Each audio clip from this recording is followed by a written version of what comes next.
troopers and grinders, welcome to Hank's Think Tank. Ooh, incredible gimmick, right, guys? I came up with it on the spot about an hour ago. I thought it was pretty catchy, but in just a day, I'll probably hate it and change it to something else because I came from Iraq. And I tell you, that shotgun shell ruined my brain, brother. I don't know what. Tell my arm from my leg, man. I can't tell green from red, dude. So I got my ideas. I posted them into Hank the Tank's think tank. I got some conspiracies, man. I think my government betrayed me when they sent me over to that place that shall not be named. And along with government conspiracies, I got some other information regarding the UFC, and I got a mighty few opinions about them. So please, troopers and grinders, listen to Hank the Tank's opinions. I got the medicine, baby. I got the mix. Oh, Dr. DJ, hey, Dr. Death himself. I got some good music for you, brother. Check it out, Dr. Demento, coming to you real quick with the nice coochie. God. Okay, I ran out of steam there, but I got some good opinions for you. So, hey, Volcan. What's good, my man? Great to see you. I always love conversing with Volcan. Speaking of the think tank, Volcan and I have had quite the back and forth these last couple of days regarding picks for UFC 304 and what we're valuing skill-wise as well as experience-wise from some of these competitors that are going to be in the UK at 4 a.m. on Saturday. Lots of tense back and forths, which is always fun for MMA media. Yeah, for sure, man. I mean, it's all right. It's cool. Hey, No Chill MMA. Good to see you, brother. Sweet candy. Beer. Yeah, let's see how it all fold out. Yeah, we'll have to see, man. But I've formed my opinions for quite a while now. I've got some ideas in the think tank, and now I'm smashing open the goldfish bowl, baby. All those ideas and those schizophrenic thoughts are flooding outwards into the MMA universe. Now you're going to hear it from me, Hank the Tank. Let's see what some of my first ideas are, as well as some breaking news and my thoughts and opinions on them. The No Chill MMA raid is in full swing. Oh, God, they're taking over. It's an invasion. The damn grenade. My ideas, they're exploding. All right, so the first bit of news I got for everybody is that there has been an interesting rule change as of late, if you haven't heard it before. It just got announced a few days ago. Well, I call it a rule change, but in reality, it's a rule adjustment. Not really a change, just a minor fix in the system, but nothing revolutionary.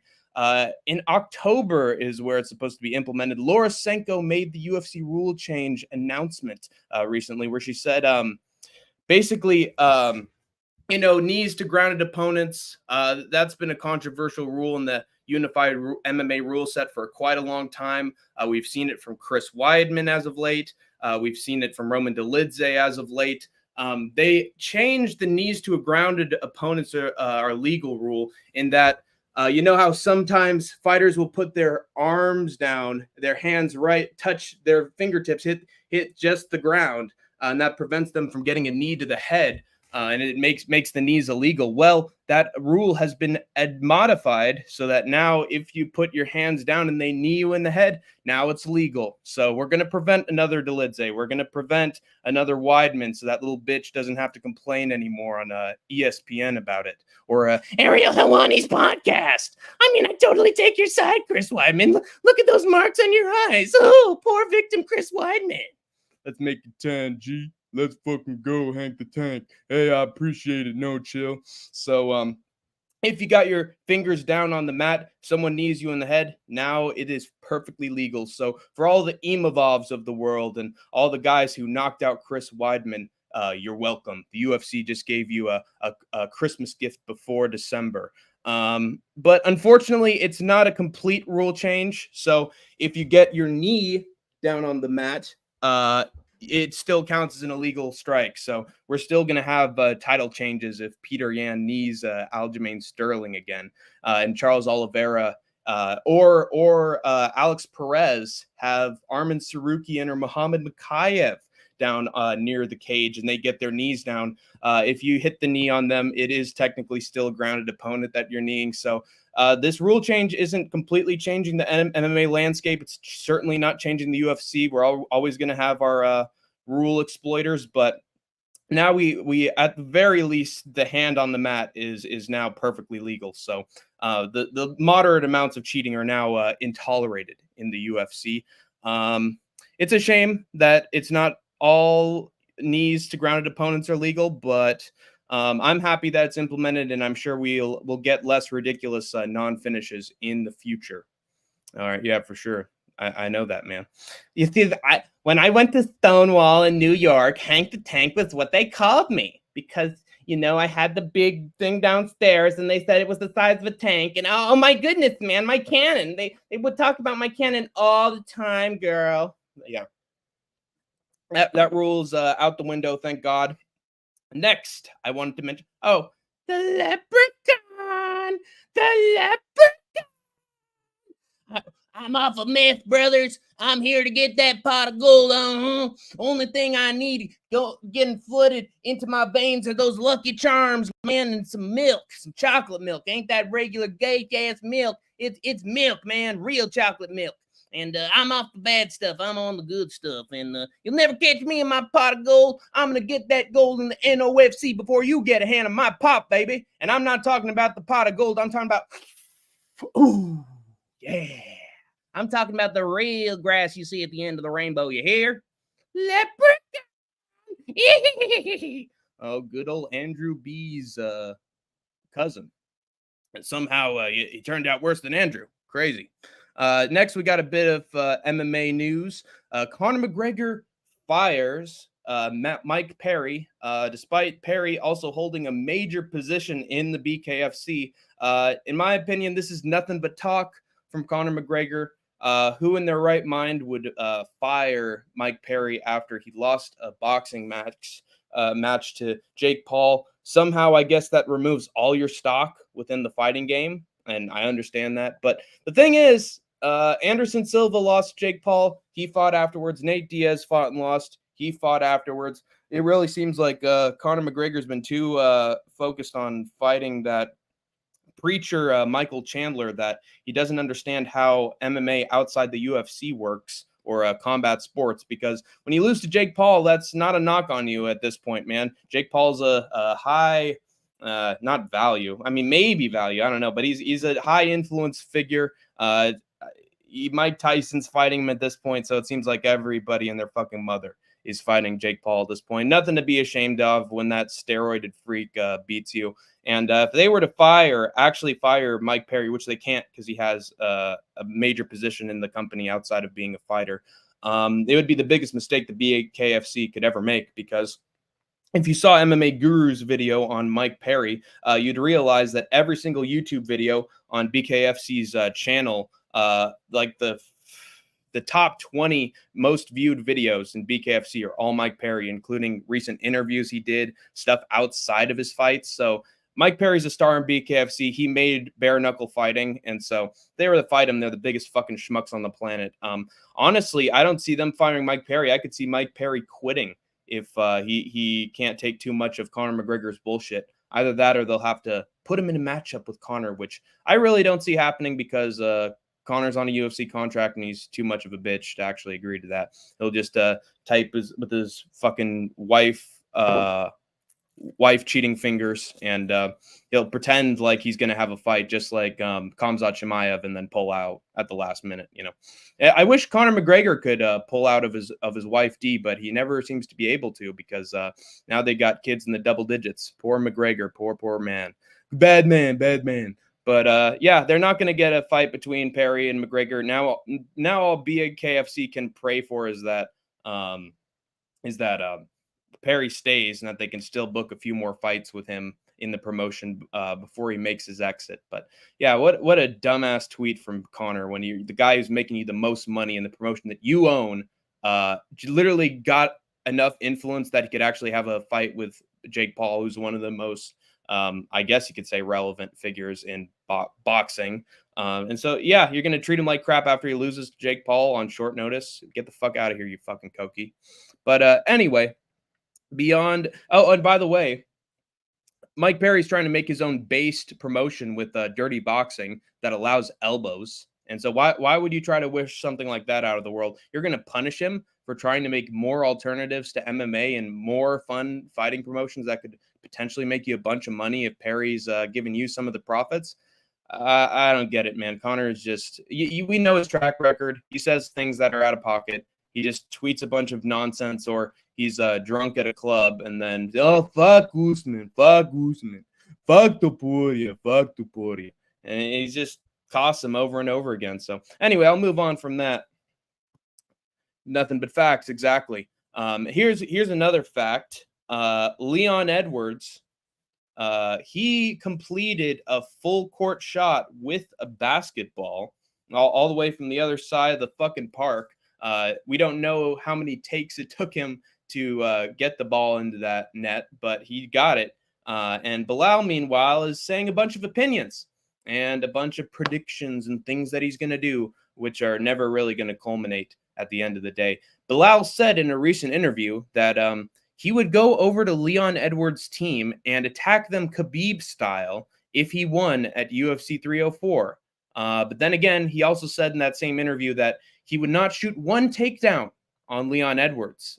So at the end of the day, you can never really trust anything that comes out of Belal Muhammad's mouth because half the time he's either pandering towards a certain demographic, you know the one I'm talking about, or he's just talking about how great he is as a superstar when he couldn't even finish a one-armed Gilbert Burns and has produced almost nothing but boring fights aside from that one finish on Sean Brady. But I thought that was super disrespectful from Belal Muhammad, just absolutely ridiculous to even think that, you know, he would be a jerk like Khabib. And what the fuck did Leon Edwards ever do to you, Belal Muhammad?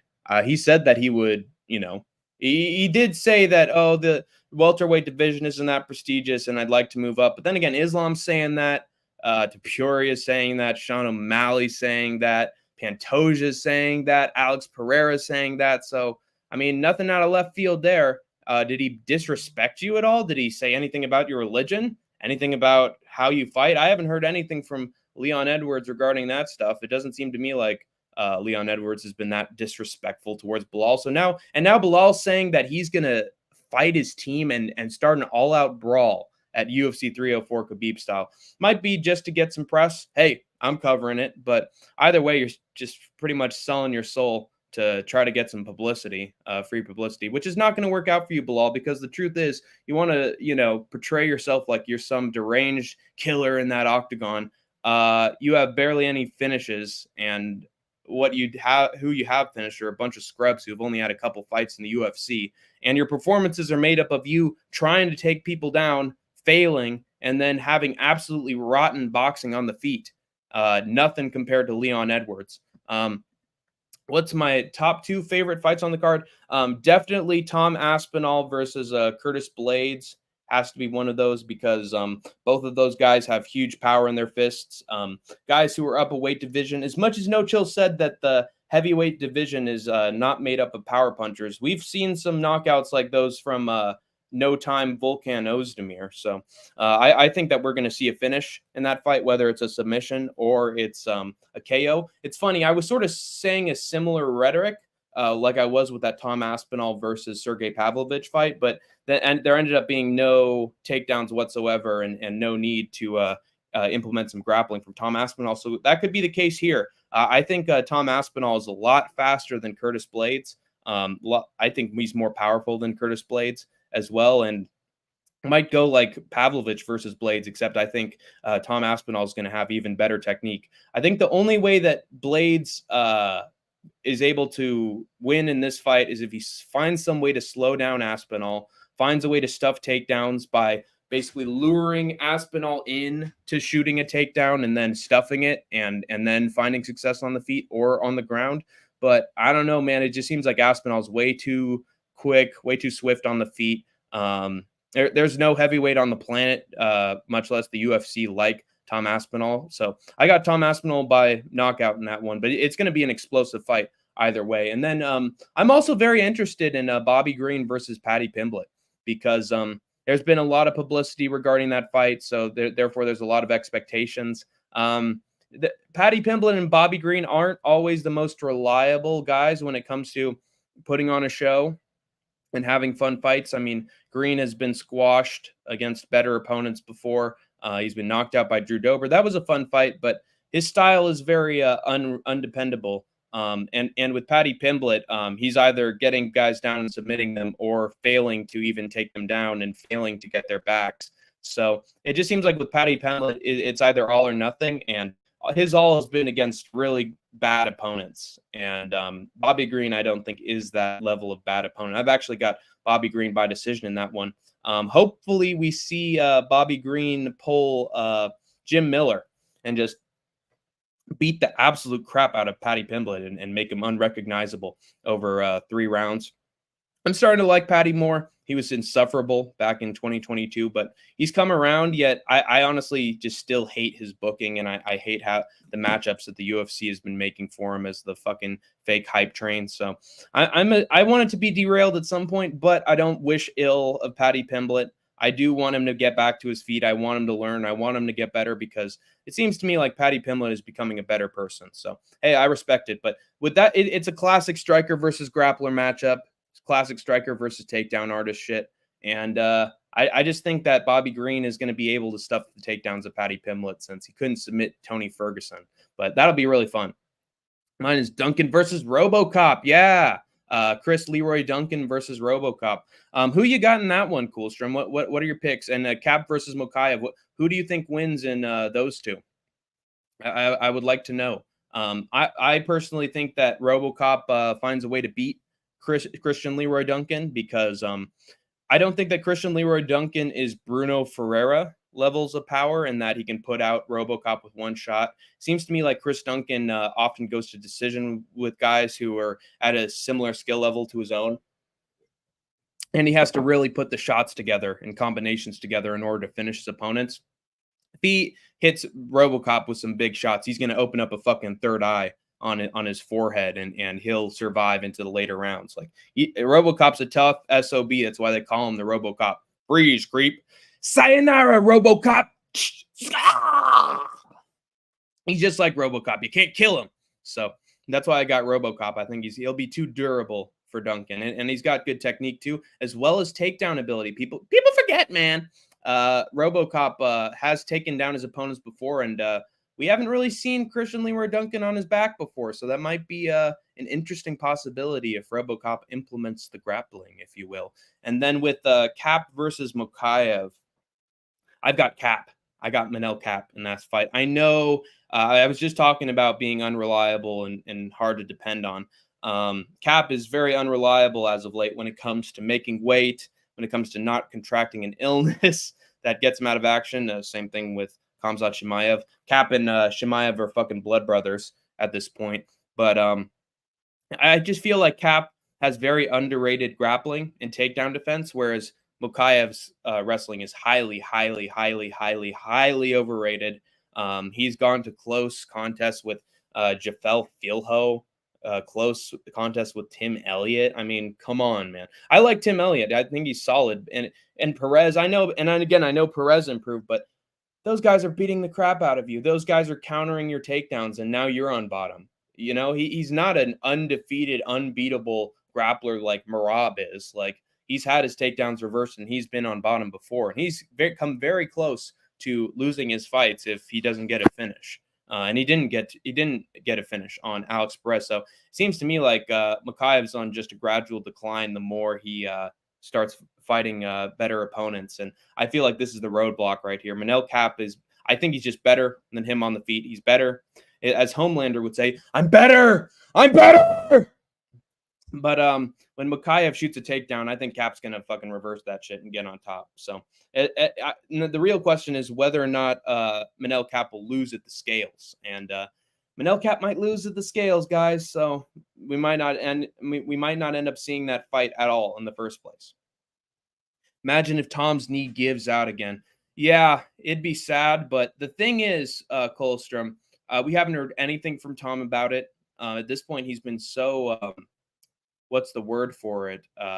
He's been very open um, regarding his knee injury and how he was feeling before that first Blades fight.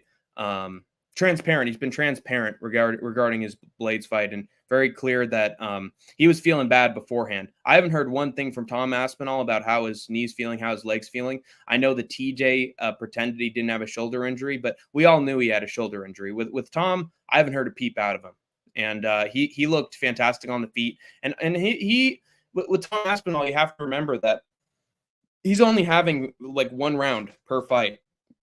He's one of the fastest. He has the least amount of fight time in UFC history with the amount of wins that he's had. So it's not like he's getting injured at all or hurting his legs in these fights. I mean, obviously the bouncing up and down might hurt things, but he was not in it that long with Sergey Pavlovich, and he knocked him right out. So I don't see how Tom Aspinall could get injured unless it was at the gym. But again, we won't know, and I'm just going to assume that Tom Aspinall's feeling great going into this one. So I got Tom Aspinall by knockout. I think he's going to look great on the feet. He's not going to rush in like the first Blades fight because he hurt his knee at some point. I think it was by throwing a leg kick. And then he immediately just started going in for the quick finish because he knew that his leg was fucked. It's not like it was like a fluke accident. Oh my God, how did that happen? Like Rakic or like Fiziev. Like Aspinall knew his leg was fucked going into that fight. This time I don't think his leg is fucked. It's had a surgery. They repaired it really well. You just got to trust that the doctors and the surgeons did their job well. Alan Giga Chikadze should be great. Yeah, it should be a great fight. Both guys tend to keep it on the feet. Arnold Almighty Allen, I think, wins that one because Giga Chikadze was coming to a close fight with Alex Caceres. And you know, I understand that is a hard fight sometimes with Alex Caceres, but Giga should have been beating him more unanimously than he did before. You know, Alex Caceres can be a very unreliable fighter. He looks on and then he looks off. And he looked off against Giga Chikadze, and so that's why I don't value that win that much. And then Arnold Allen came very close to beating Movsar Evloev. Would have won if not for a fucking knee. And so if he's able to almost beat Max Holloway and almost beat Evloev, I think he's going to make quick work of Giga Chikadze. But should be back and forth, no takedowns. Hallelujah, hallelujah. But that's all we can hope for. Probably Makayev by decision. We haven't seen Cap have to constantly defend takedowns. We saw Dvorak and Nickel take him down. That is true, but I still feel like wouldn't Cap be training takedown defense specifically for that one? I don't know if Dvorak and Nicolau are exactly the most feared wrestlers in the world. Like with those guys, they're mostly strikers, and then they take you down. And oh my God, I can't believe he integrated his takedowns there. With Mokayev, that's all he does. All he does is shoot takedowns. Like he has very little to offer on the feet. So I expect Cap to be able to have solid takedown defense there. Also, if guys like Perez and guys like Filho can neutralize his wrestling, surely Manel fucking Cap, the guy who was stuffing takedowns in Ryzen, can. I think Duncan versus RoboCop is 50-50 Duncan. 50-50. Duncan got slick elbows and he's improving, but RoboCop has power and he's good on the ground. Exactly. Yeah, he has good takedowns. Duncan does have slick elbows, but again, like I said, it's about who can put the other guy out. The only time we've seen RoboCop get put out in his last 5 fights was when someone had unbelievable power and he timed him perfectly. Now, maybe Duncan is going to hit him with a head kick or an elbow that stumbles him, but I don't think that's enough to put away RoboCop. He's not Brad Tavares, who was just stumbling and bumbling all over the place when RoboCop hit him. I just feel like RoboCop's going to take it. He's going to eat it like Nate the motherfucking Train and throw that shit just like a monkey right back at Christian Leroy Duncan. And I just think he's gonna put him out cold eventually. I just think he's got more power, like you said, and I think he has just more variety in the kind of offense that he has. Good points, bro. But if Mokayev can force scrambles, he could steal rounds with lay and pray and fishing for submissions. That's true. It's just whether or not he can finish him. I feel like if he doesn't finish him, this will be a very close fight. So that's why you can't entirely be in Mokayev's corner going into that fight, because I feel like it's way more close than people think. Would you rather see the winner of this fight versus Pantoja or Tyra versus Pantoja? Personally, I'd rather see Tyra fight for the belt.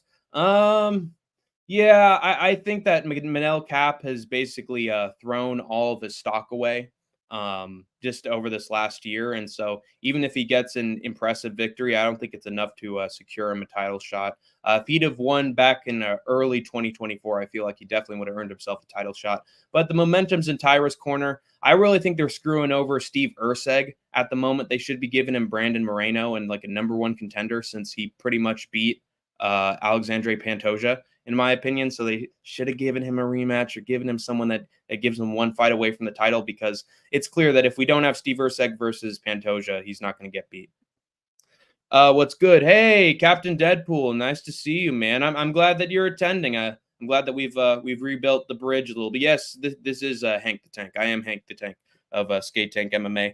I'm sorry we had our back and forths and we had our disputes, but at the end of the day, America is all about making arguments and having discussions with people. It's a democracy, and so with that democracy comes freedom of speech and expression, and that's just what we did. Is this Hank Tank or the other guy? Yep, it is me, Captain Deadpool. Thank you for attending the chat for the first time.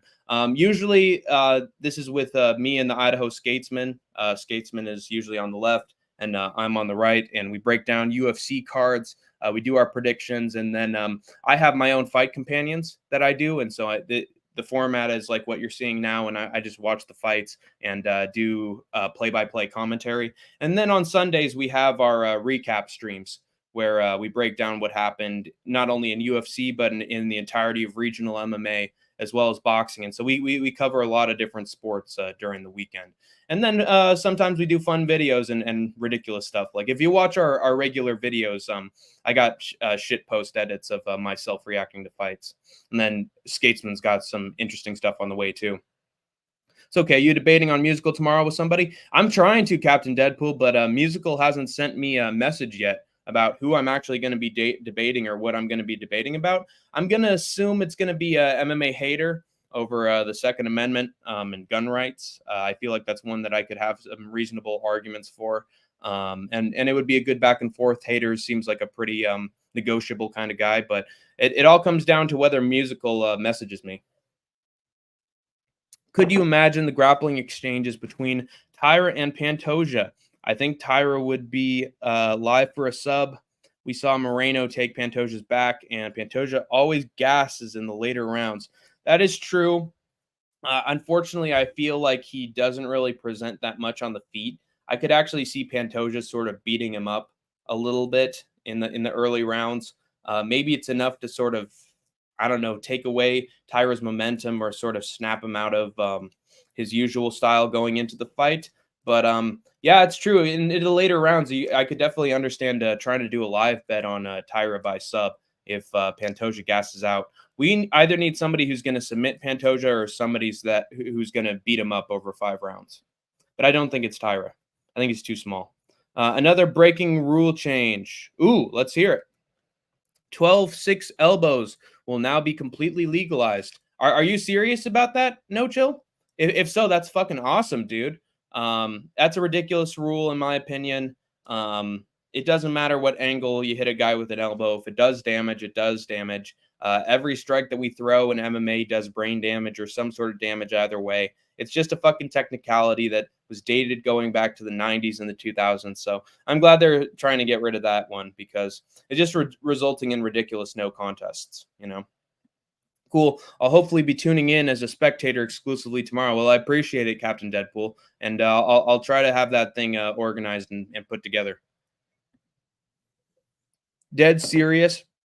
Athletics Commission just released full statements. Well, No Chill MMA, is that the same commission that allowed that got rid of the knees to grounded opponents with a hand down is illegal? Because I just covered that at the start of the show. Does the Athletics Commission apply to the UFC? Was it announced by a UFC figurehead, or is that Nevada State Athletics Commission? Because that might end up taking a little bit more time to get to the UFC, if so. Yep, it needs to ground opponents with the hands down. Yes, I was just talking about that, Colostrum. And I think that's a good thing, but it's definitely more, I think it's common than having a guy get down on one knee so that they can't get hit. So again, like I said before, we're going to have the same Arman Sarukians, Mohammed Makayevs of the world. Speaking of which, I'm telling you what, if Mohammed Makayev, if the knees to a grounded opponents rule was taken away for the Makayev versus Perez fight, Perez would have knocked Makayev clean out.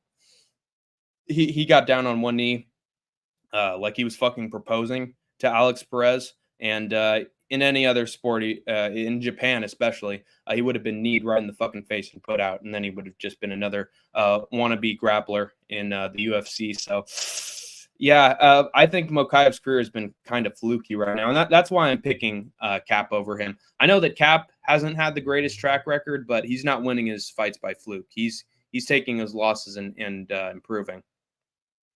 I think that's only in Vegas or something. Yeah, exactly. That's what I'm talking about. Also, hands on the ground ain't a grounded opponent anymore. Yes, and that's good for sure. It definitely prevents a Weidman. And the Dolidze fight versus Imavov is a recent example where he had his hand down and Imavov almost got disqualified with that stuff. But it's sort of like Cyril Gane when he hits guys in the back of the head. The referee just sort of feigns ignorance a little bit when it looks like the other guy's getting finished. So it's for that reason that Imavov basically stayed on the straight and narrow during that fight. But if this were another promotion that was more rude, he definitely would have been in serious trouble.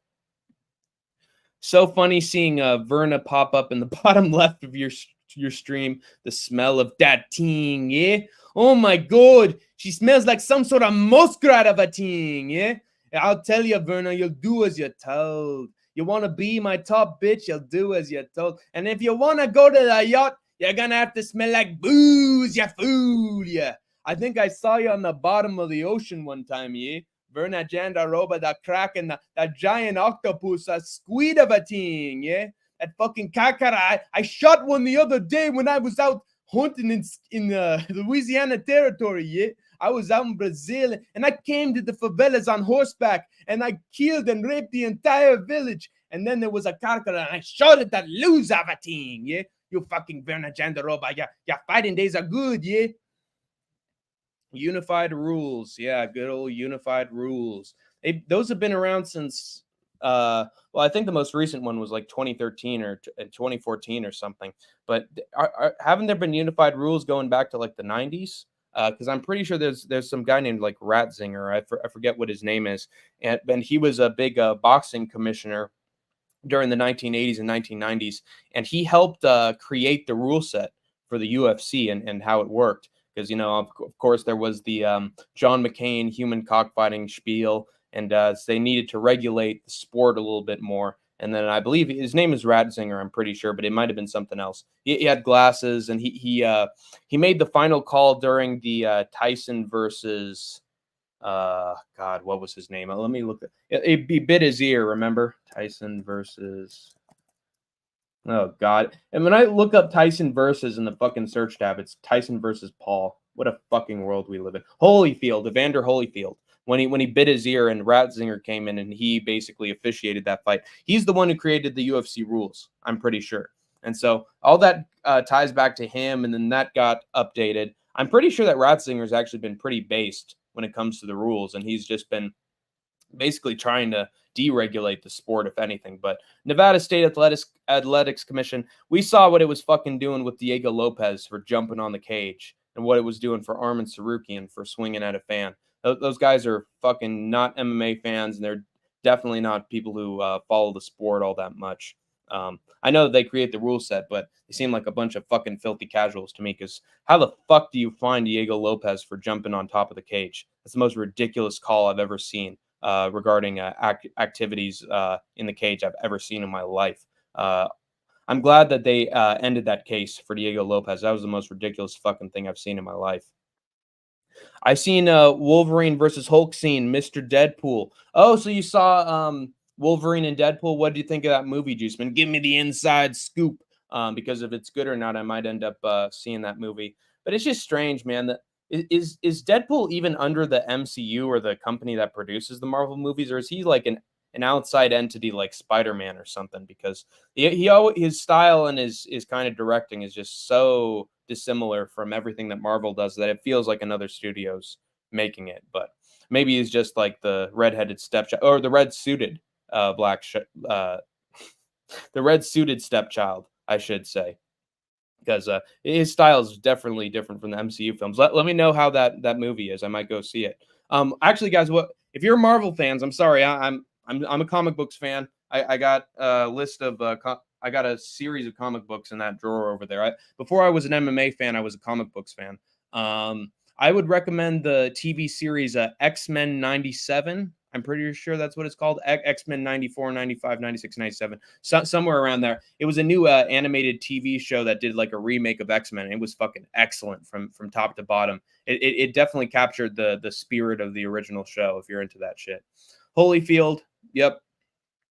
This isn't the NSAC that's pretty much ran by the UFC. This is the big change coming in part with the redefinition of a granted fighter. Yeah, well, we'll see what happens. You know, the UFC makes a lot of announcements like we're getting out of the Apex, and they never actually get out of the Apex, and so they might announce the rule and then scrap it a little bit later. So I like waiting for a McGregor fight. I'm gonna wait until October and see if that rule actually gets implemented or not. If it does, hey, Bob's your uncle. That's fucking great. But if not, you know, it's no skin off my nose. Now they are. It's good. Go watch it. Thanos. Are you kidding me? Oh boy. Well, I remember. I'm pretty sure there was a scene in Deadpool where he goes through the Xavier house for, you know, the mutants, the school for mutants, and then he just sees Wolverine or a bunch of other mutants. Like he opens the door. Oh my God, there's the X-Men here. Oh, like it's a fucking like Scooby-Doo joke or something. And so there are definitely going to be cameos and ridiculous ones that don't make any sense when Deadpool's around. Check your Discord when you can. I made a great clip for you, my G. All right, let's see the clip that No Chill has made for me.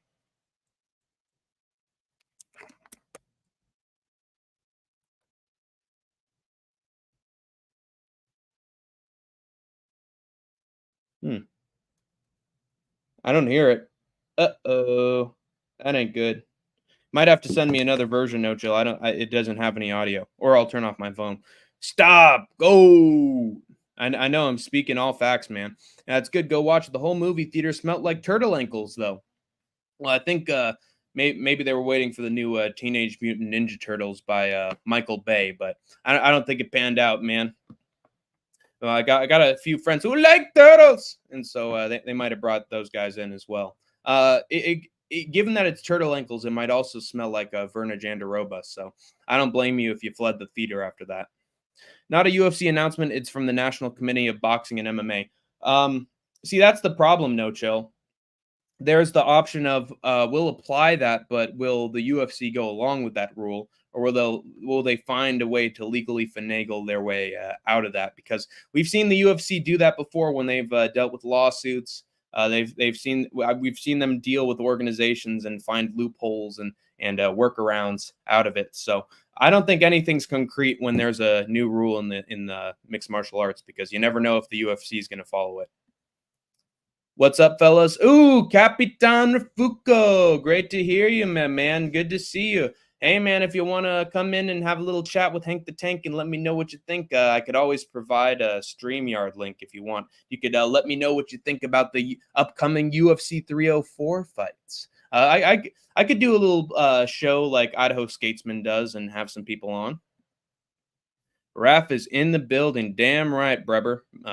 Good old Rafuco. It's strange. He came out of nowhere and became me and Skateman's guardian angel. He had never shown up on the show before, not even in the live chat, and then he showed up for that post show, and now he's a loyal member of the Skate Tank Army, the fucking trooper and grinder degenerates out there. So good old Capitan Rafuco. He is the captain of the Skate Tank MMA Army. You know it. It's in the name. But yeah, hold on. I'm going to try to find that fucking clip from No Chill one more time and see if it works. But if it doesn't, I'll just get into other stuff.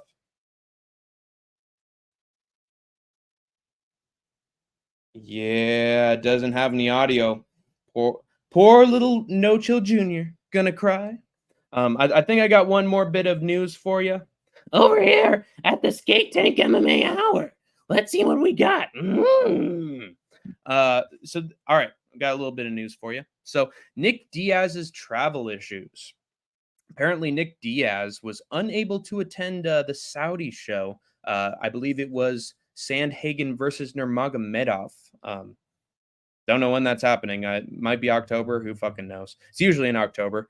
But Nick Diaz was supposed to fight on that card, and he was not able to because of travel issues. And I'm going to call bullshit on that, as I do with a lot of Nick Diaz stuff. Everybody likes to fucking glaze Nick Diaz, but I'll tell you what, Nate Diaz is more dependable than Nick Diaz when it comes to actually showing up to fight. And he gets in fucking street brawls before he has his fights, before, during, and after. And even Nate Diaz shows up to fight more than Nick Diaz ever will. And that includes actually fighting.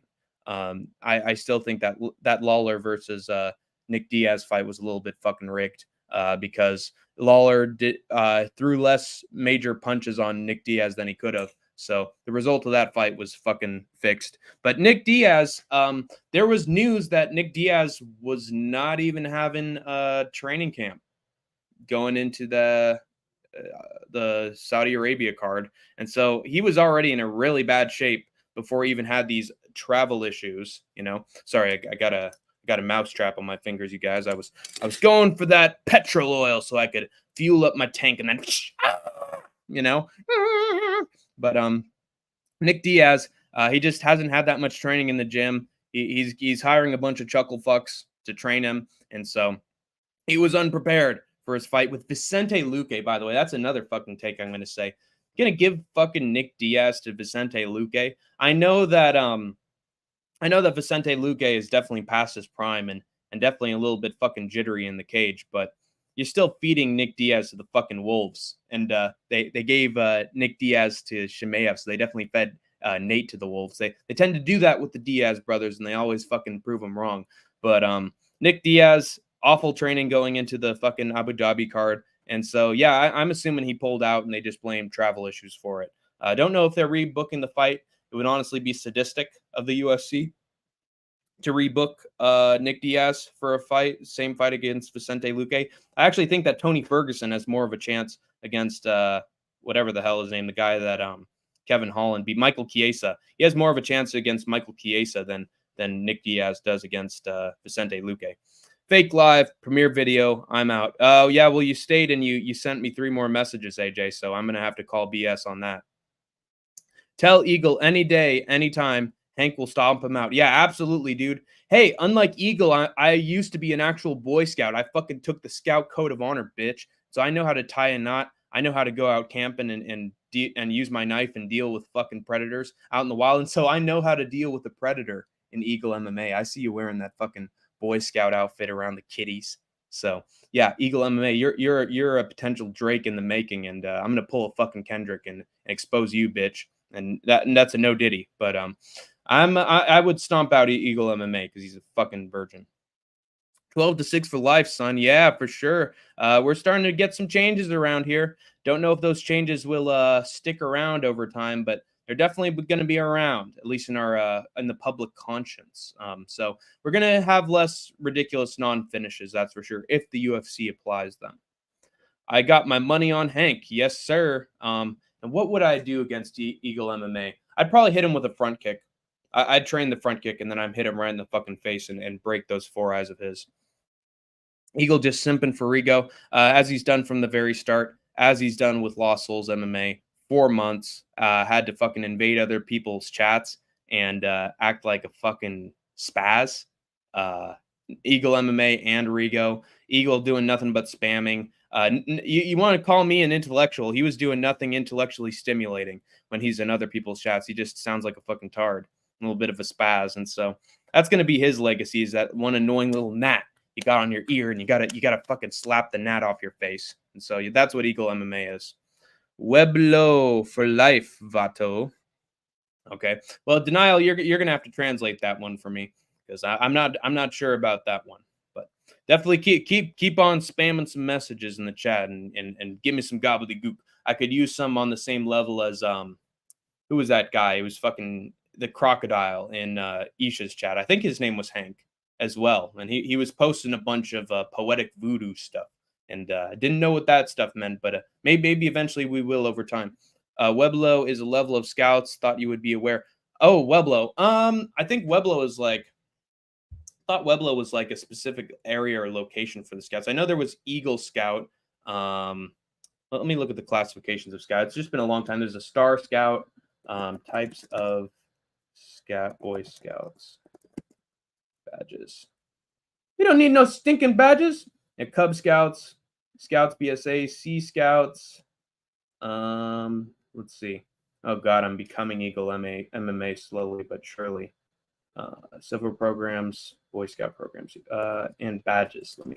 It's just a shame because the Boy Scouts it folded at some point, right?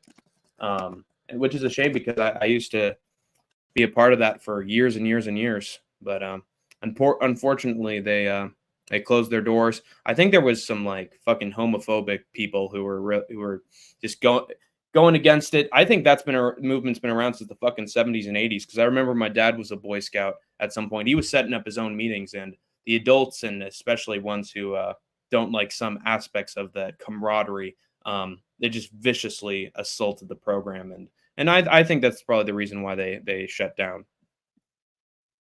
Crikey.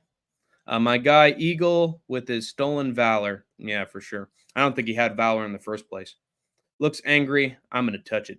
Touch. Don't touch it. Touch. Do I have to turn you in? Hello, love. I never made Weblo. I'm going to look up Weblo. Okay. Hey, Jamie, pull that up. Weblo Scout is a Cub Scout who's preparing to become a boy. Oh, yeah. Because I remember there was like Tiger Scout, Bear Scout, Wolf Scout, and then there's one more. Bear Scout, Wolf Scout. Yeah. I remember this stuff. Tiger, Wolf, Lion, Tiger, Wolf, Bear, Webelos. Yep. So I knew about those classifications, but I didn't know that was under the category of Webelos. I was in it until it was real. Boy Scouts and kids were getting touched. Unfortunately, SMH. Yikes. I guess they turned into a new fucking Catholic church. So maybe we can make a sequel to the Spotlight movie and make it about the Boy Scouts operation. I'd watch it. I was highest level Cub Scout, but never true Boy Scout. I'm a flunky. That's understandable, man. We all have our different paths in life.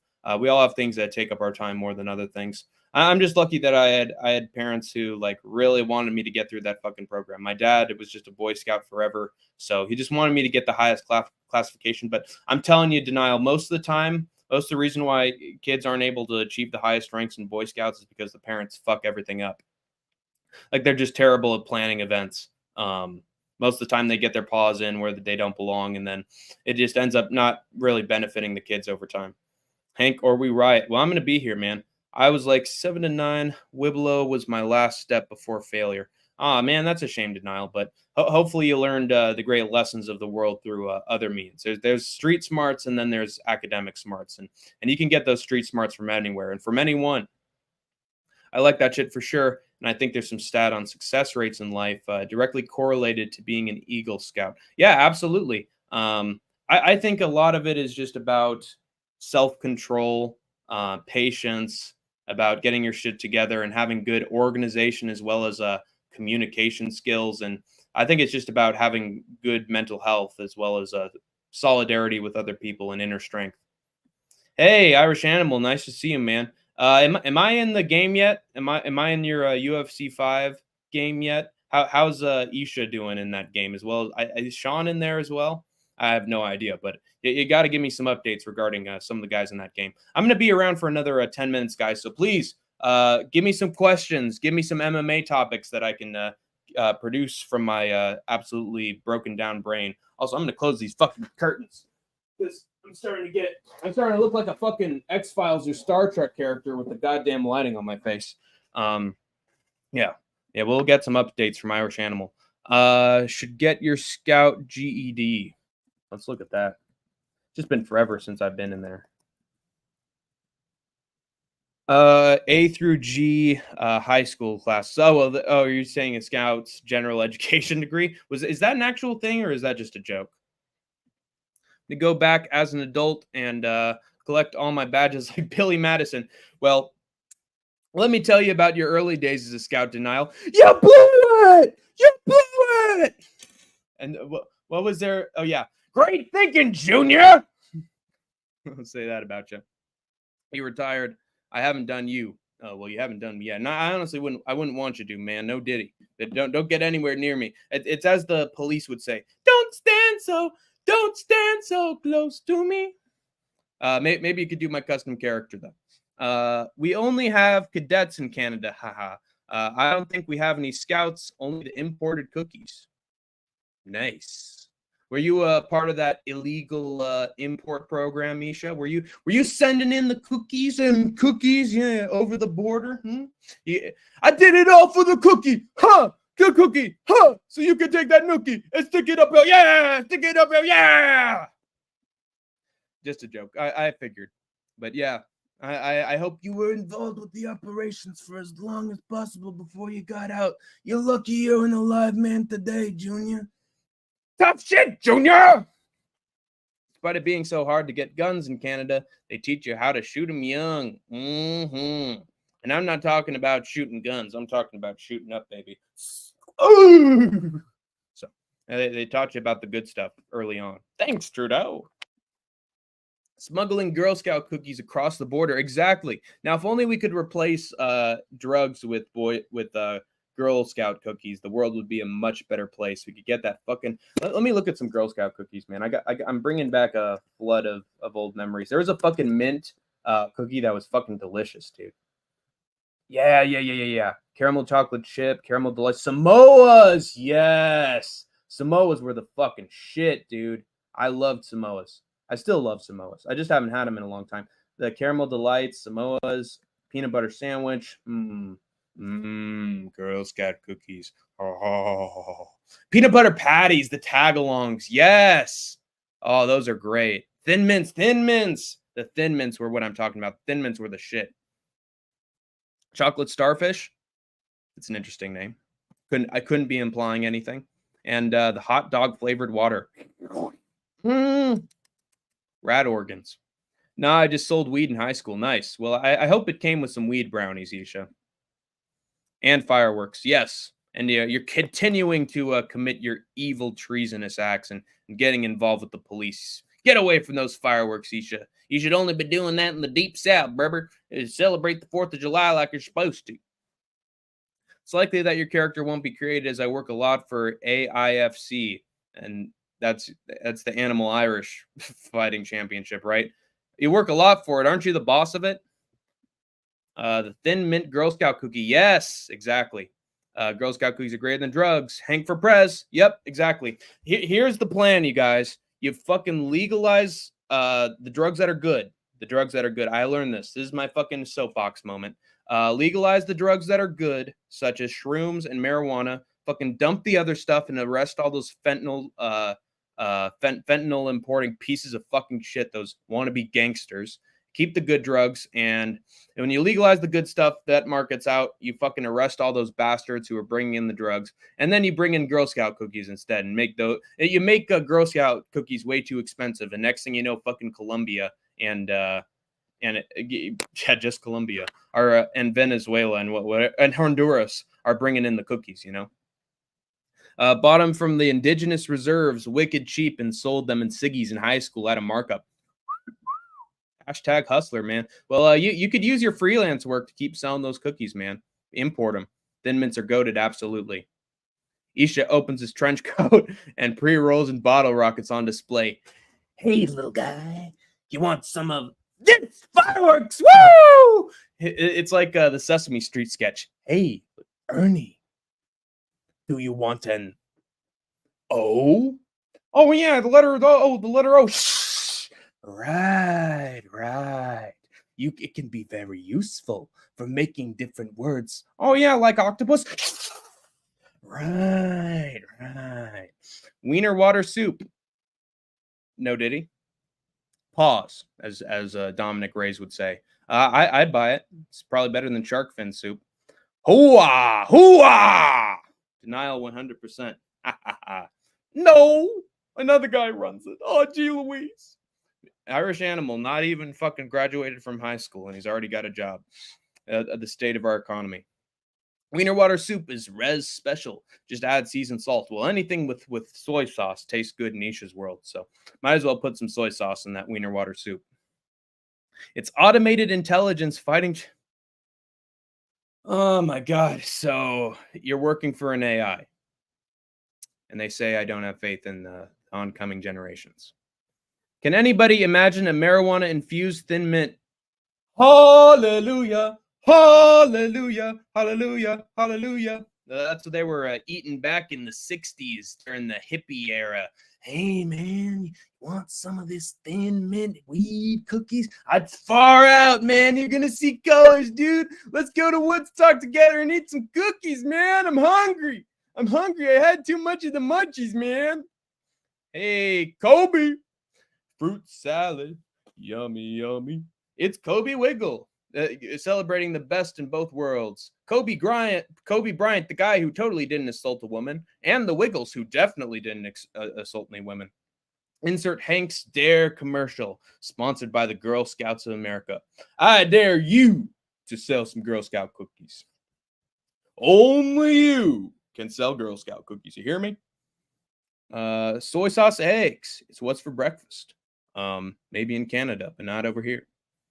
Man, I loved working before I was in high school. Yeah, I know, it's great, Isha. Well, I mean, obviously, besides being an MMA junkie, I know that you're a work junkie. You're the fucking hustler, man. So you got that freelance mindset at a very young age. But meanwhile, I was just fucking hanging out and reading comic books and watching Star Trek with my daddy and getting involved with movies. So we take our different paths. Will you be watching the Olympics? I might be.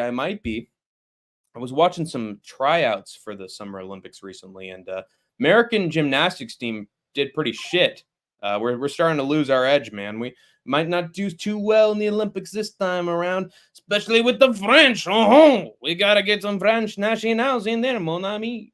And yeah, U.S. is usually in second or first. I'm doing the under on the second place. The guy makes the AIs fight. How wonderful. People can submit their fighters. Well, I'm going to submit mine to you, Irish Animal, whether you like it or not. You're doing it. Hank the Tank. Hank the Tank's going to be everywhere in every single gaming UFC channels, video games. That's going to be the promotion for Skate Tank MMA. It's always been the plan. Started at 12. Never took a year off since. Somehow still broke and now in crippling debt. Thanks, university. Well, if you hadn't been spending so much time doing work and other things and kept your head focused on the education and getting the schoolwork done, you might have made it. You might have been a man one day, but you dropped the ball. Your head went elsewhere. Go college. Woo! Well, sorry to tell you guys, but I made it through the first 4 years. Every YouTuber that I've ever watched who's had success has basically told their audience that they quit college early. Because it's understandable that they'd find a better path for themselves and they know their potential outside of just academic smarts, the street smarts, as I was saying. But for me, yeah, I've been OCD about education since I was in elementary school, and so I was fucking crying whenever I even got to the principal's office, even if there was I did nothing wrong. So I've been a goody two shoes. I've been a teacher's pet. I'm fucking Lisa Simpson. All right, sue me. But I made it to college and it was stressful, man. I fucking hated it. I'm not trying to discount your guys' experiences in college. It was fucking hell for me, especially when the pandemic hit. I got into freshman year just as COVID was taking over the entire world. And so I was forced to do online education for a year and it fucking broke me. I was not prepared for it. But I got on my feet and there is no fucking quitting me. So I made it. Worked labor construction, probably illegal. Haha. Then a pizza place, then a restaurant from 13 to 17, then a painter in college. Wow, nice. So so painting was a job you had while you were at college. Were you trying to get another degree while you were painting, or were you actually trying to get a degree related to the arts? And And then, yeah, my dad actually he worked at a pizza place for a very long time. He worked for Round Tables when he was in high school. And yeah, he loved that job. He absolutely loved it. So it's always the early jobs that you end up loving. It'll probably be kind of hard. I'll find a way. Favorite fast food joint? I'd have to say In-N-Out. In-N-Out's the goat. Cheap, affordable. Food's always delicious. Classic, simple menu, but all kinds of variations on that very simple menu, and it's easy for anybody to like it, and it fucking stays in business. It stays around. It's not increasing its prices. It's always been somewhat the same. They pay their employees more, which is fucking based. They actually give them a living wage for and above for working at In-N-Out. So In-N-Out's the fucking goat, dude. In-N-Out's great. I also like Chipotle. And Zachary's Pizza is a food chain I often go to. But there's also local stuff in my area that is fantastic. So it's not the fast food that we get is not exactly known. I dropped out of high school, too expensive, 30K in debt. Yeah, I mean, it can be a bad outcome for a lot of people. And sometimes the system's fucking rigged against them, dude. But City Life Project should be an inspiration to us all, in that he fucking found his way, man, and he was able to still make a life for himself and become a man of influence. And as much as he wants to discredit himself, as much as he wants to undermine his own intelligence, Isha's a fucking hero in MMA, and the real goats of MMA fucking salute him and rate him. So Isha found his fucking calling. Okay, let me clip you saying that I'm allowed to put your character in his league. Sweet, thank you, Irish Animal. I'm telling you, if you're just always pushing and you're always stubborn, eventually you'll get your way. That sucks. I could not imagine going to college and not being social. Yeah, well, I tried, Isha. I tried. It's strange, man. We have a modern generation of kids who absolutely do not want to say anything in class, do not want to raise their hands, do not want to be social. I just noticed while I was on Zoom for classes, like they were almost 98% of the kids had no camera on, just a fucking image, and almost none of them would raise their hands. They just listen, or they do something else. They'd be on their fucking phones, and they just tune out basically. And it's just a shame, because there's a lot you could learn from just talking to teachers and talking to people who are the actual educators. I learned more from teachers after class than I did during it. But a lot of kids don't take those opportunities because they're scared, or they just haven't been raised to be social creatures. Painting cabinets, not arts. No, it was to pay the bills. Yep. It worked full time with a full loaded schedule. Somehow still got good grades. Well, good for you, Ishan. I'm sorry that life gave you a bad roll of the dice, but that happens to the best of us. And this life can be very unfair, but it's always up to you. Just know that you've always got control in one way or another. That you can always carve your own path, even in the worst of circumstances. There are people who have survived some of the most atrocious events on planet Earth and became real people and became heroes to the world. And just remember that there's no limit to what you can do. So if you can always land on your fucking feet and do something else. So always know there are options out there. Until I realized school was a waste of money and time, my program, and left. I failed with my company, and now I'm poor as fucking in debt. Well, yeah, that's true. But you got the City Life projects back, Isha. We're here to fucking help. I hope that YouTube check is cashing soon. But in the meanwhile, you got your fucking freelance jobs. You found some opportunities recently. I'm gonna try to send you some music recommendations still, because I love hearing your insights on them, and I like sharing stuff with people. I hope that you can still have a little bit of time with that. But yeah, I got some friends, man, who I've been texting, and they've been busy for about a freaking week, and not able to get back to me. So it happens to the best of us. We get into periods of great busyness, and so I don't blame you, man. And try to get those opportunities, get that fucking cheddar. But next chance you have, let's have a chat. I need your permission in video. Yeah, you have my permission to add me as a character in the UFC games, but make sure that it has a name like Skate Tank MMA in there, so that we can have some free promotion for the channel. I am far from making it, and I'm not a success story at all. Well, everyone's going to say that except for you, Isha. We think that you're a success story. You got spirit, man. You got spunk. And so, and I'm sure that Jay wouldn't be calling you a fucking failure. He'd be calling you a success story. Yeah, dude, I was the one who talked way too much in class. Hey, I talked way too much too. But the thing about my talking, and I'm making a bit of an assumption here. I think we were both sort of the class clowns, but my class clowning was sort of like 4D chess, where I was trying to actually get students pumped up about the class because I was doing well in pretty much all my classes. And so what I would do was basically joke around and come up with little skits and voices and characters and funny questions so that students could actually wake the fuck up and start paying attention to class. Like that's my main motive behind it. Hell yeah. All right. Well, I got some new music. I found some new lovely tracks that I'm ready to send you that are in a variety of different genres. And that goes for all the other troopers and grinders. Hit me up in City Life's Discord and I can send you some nice Dr. Demento level shit, man. This shit's the bomb. I crashed a car, broke 4 bones in my spinal cord, and like 20 other bones. They told me I wasn't going to walk again, but now they're scratching their heads wondering how I'm walking. See, Crystal Miller has a fucking physical disadvantages and was almost fucking disabled.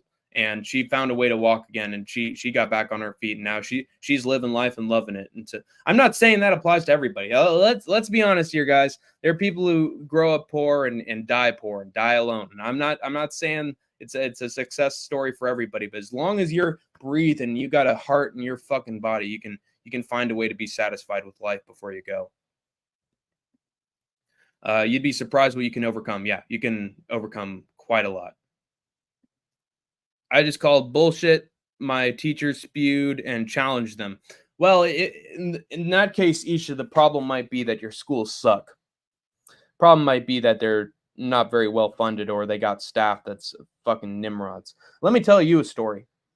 My dad, he's been a physical education teacher for 30 years, and he has seen some sights. He's seen some horror shows, and he was the PE teacher of a school. I'm not going to say where, but it was a middle school, and there was a principal who basically faked his entire degree and all of his qualifications and got to be principal of that school.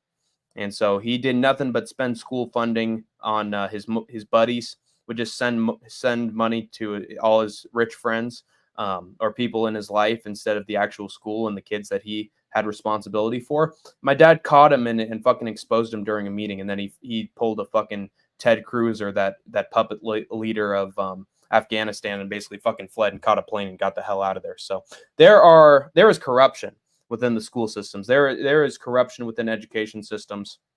Local schools have crap, just awful talent, awful staff all the time, and there's just people who want to make it big real quick and just fake everything. So might have been in a school that was pretty bad or had some teachers that were telling you some bullshit because they weren't exactly the most qualified. But no school's perfect. Obviously, there are better ones than others, but schools can have corruption, absolutely, and you should be calling them out on their bullshit. But you also should be there to learn.